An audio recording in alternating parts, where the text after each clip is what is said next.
Doug Ferguson, The Associated Press, October 15, 2017. Fans walked along the 10th hole during a practice round for the U.S. Open golf tournament Wednesday, June 14, 2017, at Erin Hills in Erin, Wis. AP photo. Rory McIlroy of Ireland reacts after putting on the 18th hole during the first round of the U.S. Open golf tournament Thursday, June 15, 2017, at Erin Hills in Erin, Wis. AP photo. David J. Philip. Rory McIlroy of Ireland makes his way to the 12th hole during the first round of the U.S. Open golf tournament Thursday, June 15, 2017, at Erin Hills in Erin, Wis. AP photo. Charlie Riddle. Jason Day, of Australia, hits from a bunker on the 9th hole during the first round of the U.S. Open golf tournament Thursday, June 15, 2017, at Erin Hills in Erin, Wis. AP photo. Chris Carlson's Xander Schauffele hits a drive on the 8th hole during the first round of the U.S. Open golf tournament Thursday, June 15, 2017, at Erin Hills in Erin, Wis.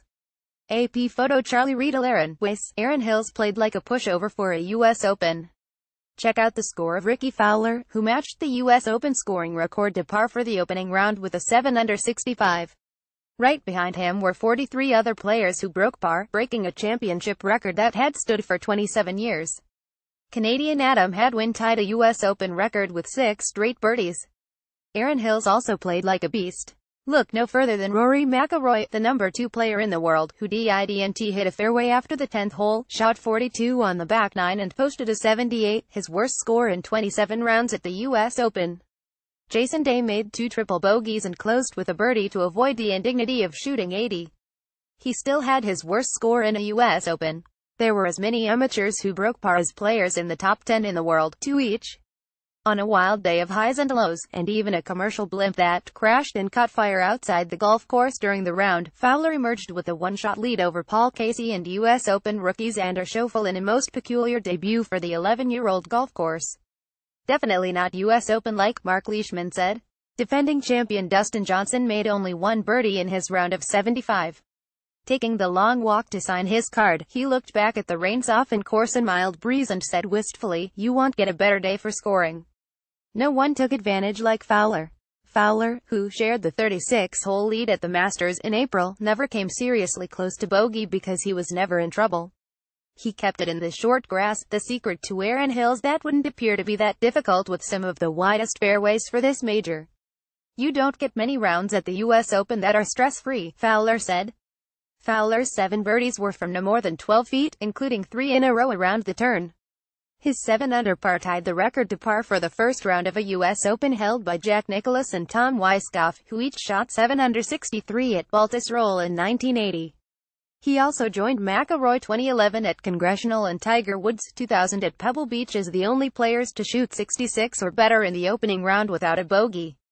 "It is always cool to be part of some sort of history in golf," Fowler said. "But I'd rather be remembered for something that's done on Sunday." The 44 subpar rounds broke the first round mark of 39 at Medina in 1990. Day fell back when it took him 3 chips from behind the green at number 4 to get it on the putting surface, leading to the first of his 2 triple bogeys. "I just played bad golf, man," Day said. McIlroy joked earlier in the week that anyone who couldn't hit such wide fairways might as well pack your bags and go home. He spent all day in the knee-high fescue. "You cannot play this golf course if you're not in position off the tee, and I wasn't in position," McIlroy said.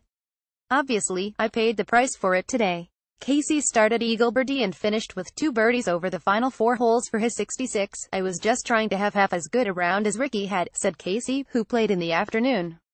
"The scoring was so good this morning. I was happy it stayed benign for us, and I capitalized on it." Schauffele had a chance to tie Fowler for the lead until his 12-foot birdie putt on the par 3 9 slid by on the right. The opening round was without Phil Mickelson for the first time since 1993. He was in California for his daughter's high school graduation, hopeful for enough of a weather delay to jet across the country to Wisconsin. But as the sun rose over Erin Hills, and the forecast was for no rain, Mickelson withdrew. More startling than the low scores was smoke rising from about a half-mile away when a commercial blimp, not affiliated with the tournament, crashed into a field and burst into flames. The pilot, the only one aboard the blimp operated by Florida-based AirSign, was being treated for injuries. "I was teeing off and I looked up and saw it on fire, and I felt sick to my stomach," Jamie Lovemark said. On the golf course, there was only a barrage of birdies. Hadwin, from Abbotsford, BC, made his 6 straight birdies from number 18 through number 5. The Canadian was 100 feet away for birdie on number 6 and burned the edge of the cup on that one, except that it ran by some 7 feet and he three-putted for bogey. "You don't often see that in a U.S. Open," Hadwin said. Corey Connors of Listowel, ONT, is the other Canadian in the field.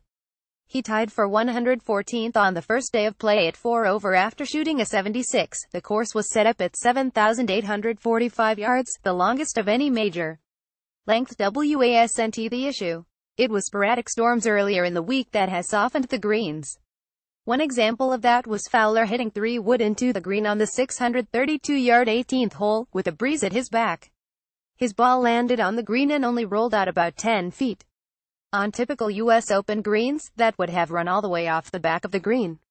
Still to be determined is what kind of test Erin Hills can present the rest of the week, especially with more rain on the way Friday and Saturday afternoon.